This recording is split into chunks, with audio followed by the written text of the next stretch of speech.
Mike McGarry from the Press of Atlantic City has seen a lot of baseball this summer. His must-win column appears in the Friday edition of the Press of Atlantic City. Mike, they were in first place when I left for the World Series, and now they are 5 games out of National League East play. They were playing the Reds, and they were playing the Diamondbacks. I mean, certainly games that were winnable. 5 games back. What did I miss, man? Just some topsy-turvy baseball. If you think about it, they began August 4.5 games out of first place. 8 or 9 days later, they were in first place by 2 games. 8 or 9 days after that, they're back 5 games. I mean, just inconsistent baseball, and they were losing while the Braves were, winning just about every time they took the field. And now you look at it, what I find interesting is you look at baseball's 6 divisions. I believe only the White Sox and the Brewers have bigger leads of the division leaders than the Braves right now. So the Braves kind of in command of this division 5 games up. Yeah, the Braves have won 9 out of 10. The Phillies have lost, they've won 4 out of their last 10 to kind of nosedive here. So what have you seen over these 2 weeks of baseball that should have Phillies fans concerned? I mean, hey, is it just the ups and downs of a long summer? Do they start playing better baseball now that Rhys Hoskins back? Can they trim this lead back up? Or do you see a trend developing that would suggest that by the time, I keep saying, Mike, when they get to September 12th, when the Eagles play, will the Eagles game be the game that people are having their eye on, or will the Phillies still have relevancy? Well, I think the Phillies will still have some relevancy there, but obviously opening day of NFL season, people will be focused on the Eagles. To me, the biggest problem with the Phillies was what was supposed to be the team strength is killing them, and that's the offense, right? We know that they're a bad defensive team. We knew the starting pitching has question marks. We knew the bullpen was spotty. The plan was for them to be able to out-hit these mistakes, and they have not been able to do that, especially during this stretch. And that's why, they're losing games. What was supposed to be their biggest strength has turned into one of their biggest weaknesses. Because you look at it, the bullpen's okay now with Ian Kennedy. It's okay. The starting pitching is much better with Gibson in the rotation, and even you gotten 2 good starts out of Matt Moore, so you've sort of solidified the starting rotation. But their lineup is just a mess. You've got now that Hoskins is back, but when he was out, first base, shortstop, third base, the left fielder has had some big hits, but he's had games where he struck out 5 times. Adubel Herrera played well this past weekend, but center field has been a dead spot all year. JT Realmuto is not really – he's having an okay season, but not a season that's up to his usual standards. That's 5 or 6 spots in the order where you're not getting the production that you thought you were going to get, and that's the biggest problem that the Phillies have right now. Yeah, I know, obviously, yesterday they made the move to get Hoskins activated. They sent Bohm down. So let's kind of get into that, Mike, because what is the future for Alec Bohm? It's not as a third baseman. You got Hoskins at first. Can he play left field? Are you intrigued by what the Phillies do with him when he goes to the minors? Well, you have to find a position for him, right? Because he's struggled at third base. He's struggled at first base. But you've got to get him right as a hitter, first of all. I would say the biggest thing that I've seen from Alec Bohm this year is that the ball does not jump off his bat when he makes contact. He is a big guy, but he just does not hit with power, and that is a problem. And him going down to the minors really highlights another problem that the Phillies have had is where are the Phillies' young players? Where are the guys this organization has developed? You look at successful teams. They have 4 or 5 guys that their organization has developed and turned into good major league players. Look at the Phillies' position players. Hoskins is the only one right now. This organization has just not developed any players the past 5, 6, 7 years. And that's why they're in the predicament that they're in now. And, to turn it around, they're going to have to start doing that on a more consistent basis. But they missed on everybody. And if Bohm turns out to be a miss, boy, that's big trouble. Yeah. Now, if you're the Phillies, when you send him to Lehigh, are you putting him at third, or are you saying go learn how to play the outfield? Are you sticking him at first base? How are you handling this demotion? I think you got to play him at the corners right now. If you want to try the outfield position, you can do that and start with that in spring training of next year. My biggest thing is, and I see the games, he wants to play well. There's no way his struggles on defense, his struggles at the plate, I would worry about his confidence right now. The number one mission that I would have with Bohm in AAA is just go back, get your confidence, learn to have fun playing baseball again, and just see if you can, turn it around and get something positive out of these final 5 or 6 weeks. And then if you want to talk big time position changes, you can address that in spring training next year. I don't think it's fair to him now to say, go play left field tonight and stuff like that. You can do that in February.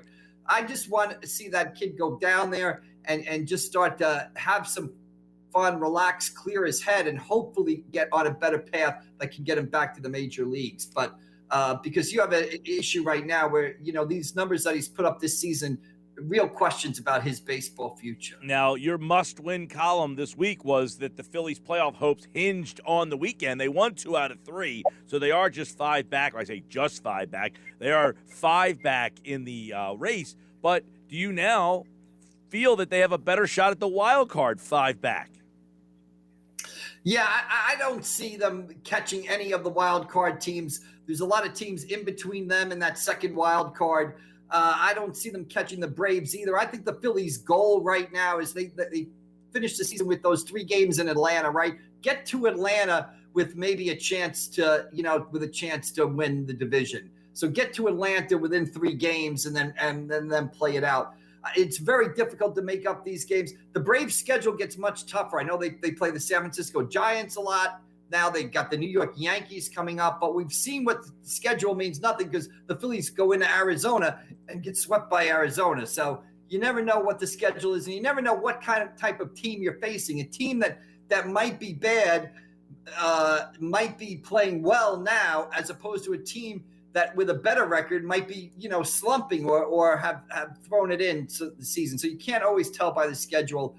But I thought they needed to win 3 or 4. I thought they needed to go 3-1, counting last Thursday's game against Arizona. They went 2-2. I thought yesterday was an absolute must-win. After the Braves won, you couldn't fall 6 back.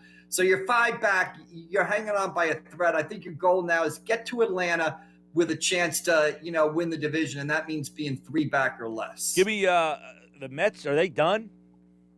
I think the Mets are done. I think they're done.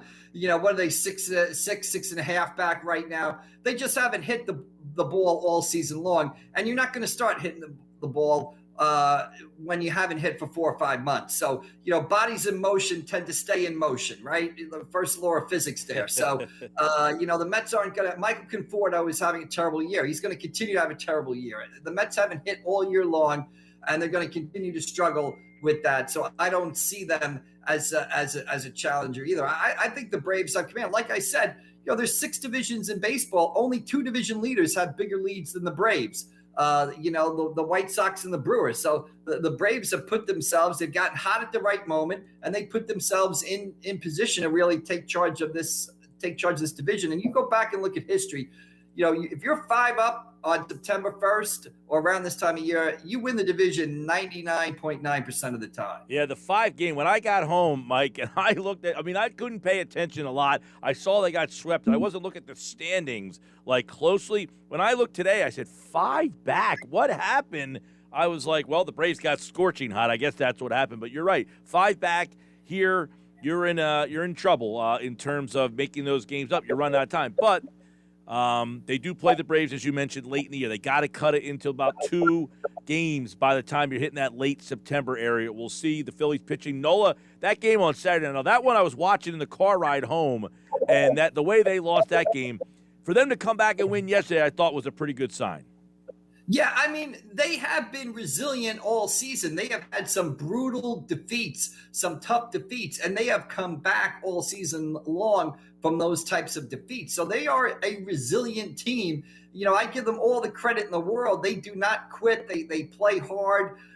Sometimes, I know people said last week they don't have any energy. They're not trying. Well, that's what happens in baseball when you don't hit. When you don't hit in baseball, you look like you're listless, just like basketball. When you don't shoot the ball well in basketball, you look terrible. You look like you don't have any energy. Same thing in baseball. They have been a resilient team. I just think they're a flawed team without the talent. And I think they just, they've hit a bad streak. The Braves hit a hot streak. That's how these things go. And I think the Braves right now, too big a lead. Like you said, end the season with 3 games in Atlanta. The goal is to get to those games with a chance to catch the Braves. Yeah, an unfortunate time for you to go cold, them to get hot. You talk about shooting. Are you enamored by the latest Ben Simmons shooting video? I don't know. I resist. Do other NBA players put videos out like this? I don't know who does it to. I don't know who keeps putting these up for him. Does he order someone to do it? Is someone secretly doing it to him? Do you think he's ordering someone to put them out?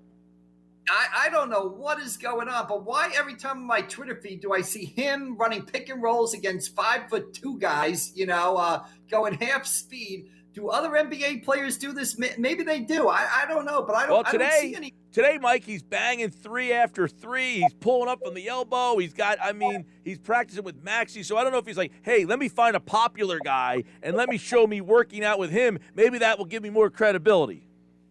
I think it's just crazy. Like I said, I don't see Donovan Mitchell or Dame Lillard or Kevin Durant videos in the Instagram videos of him working out and stuff like that. Again, I think it's almost to the point where I think he's kind of poking some fun at us and trolling us and seeing what kind of reaction he can get. It's just absolutely crazy that we see these videos every year. And let's not be fooled by it. That's the biggest problem because we know when the game starts, he's not pulling up and shooting from 3. It's just not happening. So I don't know why he puts these videos out there. I guess he does it for that whole, man, if he actually does this, we don't want to give up because, you know what I'm saying? But you're right. I don't know who he orders to do this, but I don't think it helps him out all that much. All right. Yeah, I think it would be better if he pulled the Rocky IV, went away to Siberia to train in a barn on shooting, and we didn't see him for 3 months, and then he came back the first exhibition game and buried 5 threes. That should be what he does. What he's doing now is just crazy and just mind-boggling. Well, he hit the 3 in the game against the Chinese exhibition game, and then he never took another one after that. Yeah, he went down. Exactly. A couple new local stories over the weekend. A couple of very prominent high school basketball head coaches called it quits. Yeah, Tom Farraco of Middle Township, Dave DeWeese of Wildwood Catholic, both deciding to step down last week. 2 of the best coaches in Cape Atlantic League history, 2 of the best coaches in the state, built the programs into state powers. Both guys 63 years old, and the common denominator when I talked to them for the stories, both said the same thing. They don't feel the energy. They don't feel they have the commitment, the passion that they had anymore. So both have stepped down as coach. Farraco at Middle Township, DeWeese at Wildwood Catholic, and just, it won't be the same without those guys around, especially down in Cape May County, and whoever replaces both of them are going to have big shoes to fill. So, yeah, local high school basketball season will look a lot different this winter with those 2 guys gone. And speaking of high school sports, the football season starts with a unique event this weekend, man. Absolutely. I told people that this was the last weekend of summer, right, for me, because we've got high school football, 11 a.m. over in Ocean City, St. Joe versus Northeast Philly, that Battle by the Beach thing. It's a big showcase event. It's going to be a great event over there at Ocean City. A lot of games on Friday starting at 11 a.m., games all day Saturday. Big game Saturday night, Holy Spirit and DeMatha from Washington, D.C., and some games on Sunday. So no better setting for high school football, I think, in New Jersey than Ocean City's football field at 6th and Atlantic, the Ferris wheel overlooking the field, the boardwalk, the beach, and you'll have really about, I think, 10, 11 high school football games this weekend over there at Ocean City, in addition to some other great games. You got Mainland EHT, you got Absegami Hamilton, Oakcrest, Pleasantville. So, yeah, summer's over, and we're kicking off 11 a.m. Friday morning. Unbelievable. That thing snuck up on everybody pretty quickly. So it's Friday, Saturday, Sunday. You had to buy tickets ahead of time, right? Right. You do have to buy tickets online. I think it's all sort of digital sale. I think you might be able to show up at the stadium and buy a ticket digitally through your phone and stuff like that. But, yeah, get your tickets ahead of time. because I don't think they'll be selling any tickets, quote unquote, at the door over there in Ocean City. So Right. plan ahead. Mike McGarry from the Press of Atlantic City. Check out his must-win column on Fridays and all his other work over at thepressofatlanticcity.com. All right, Mike, good to see you again, man. All right, we'll see you later. Thanks a lot. Congratulations on your win, too. Thank you, brother.